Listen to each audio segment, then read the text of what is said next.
One of the names of Allah is Al-Makir, the great deceiver.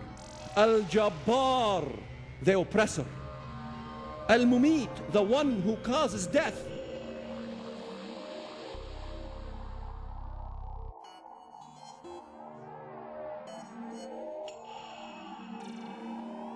Why are you crying, woman? Is it because you lost 9 sons to martyrism? She said to him, no, I'm crying because I don't have any more sons to give into jihad.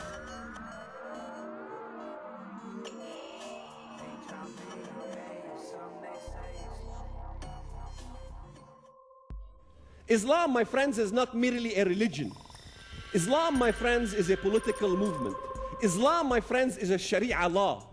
Islam, as I understood and learned it, is a cult-like process that indoctrinates the masses in unison, in which you see Nasrallah speaking in Lebanon to hundreds of thousands, in which you see Ahmadinejad of Iran speaking to hundreds of thousands, inculcating them to Islam, inviting them to Islam in order to convert the masses to become seekers of salvation by death.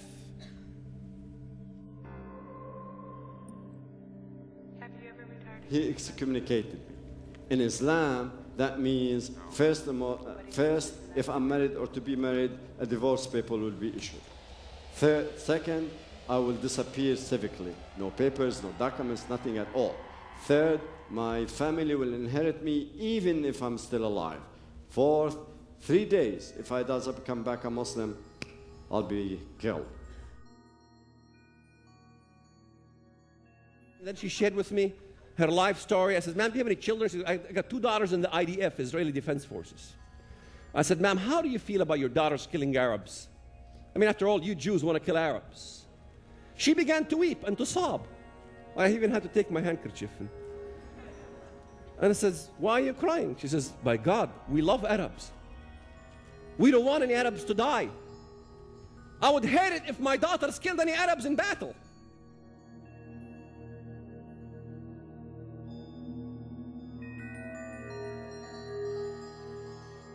America is, with the power of the Jew, the Christian and Jew are trying to destroy our world.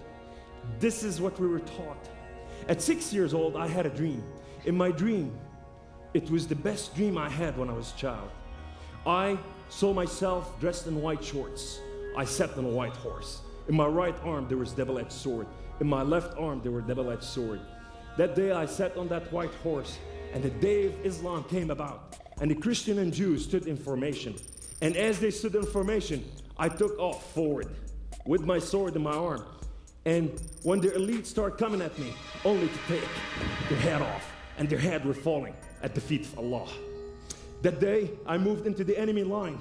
And as I moved into the enemy's line, the Muslim military moved in. And that day, I died. And I rose before the face of Allah. And Allah was laughing hilariously. And He said, only my crazy Kamal can do such a thing. What is your children dreaming today? When did you hear their dream last time? 6 years old.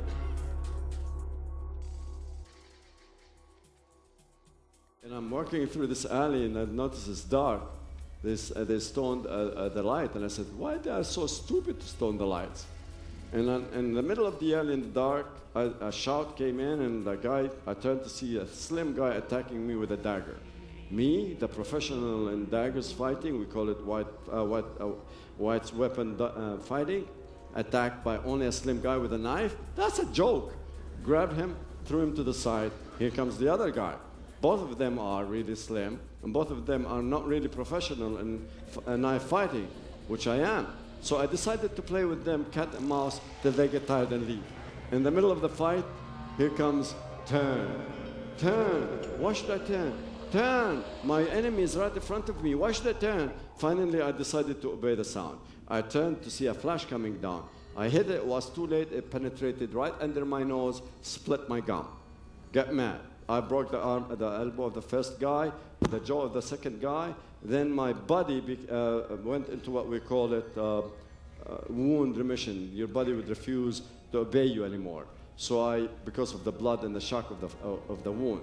So I put my shoulders against the wall, waiting for that very fit warrior like me with his Russian dagger to come in. And I said to myself, as soon as I feel that his dagger coming into my flesh, I'll grab his neck and break it, and I won't die alone. But in that second, what happened is, that guy looked at me, there's the shoulders against the wall, there's nothing behind me. Look at me as if he's saying the most horrible thing in the world. He dropped his dagger and he ran away.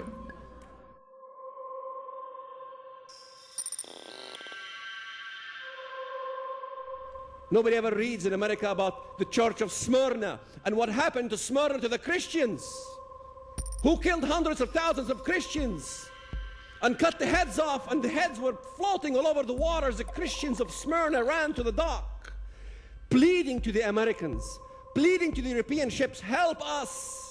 Nobody wanted to interfere because it was supposed to be a peace process with the Ottoman Empire, and nobody wanted to kind of, disturb the peace process. The ships couldn't get out of the dock because the propellers were tangled up in the women's hair that was floating in the water.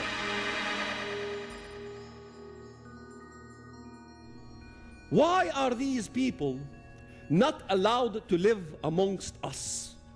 Why do we have 1.2 million Palestinians living in Israel proper, yet no Jews are allowed to live amongst us Palestinians? Is this an issue of land, or is it an issue of something else? What is all this graffiti about knocking the gates of heaven with the skulls of Jews? Is there a different way to go to heaven besides killing Jews? Is there a different way to go to heaven besides my cousin Ra'id dying and my Aunt Fatima passing candy to the community? There's got to be something else. If you come to this country, we welcome you to live and enjoy life and celebrate life and live just like we are living today. Rich. But if you are going to bring your condition and bring your condemnation and bring all this other stuff, my call today is go home. America, America, arise. Wake up. Open your eyes. Today, the message been served in this house.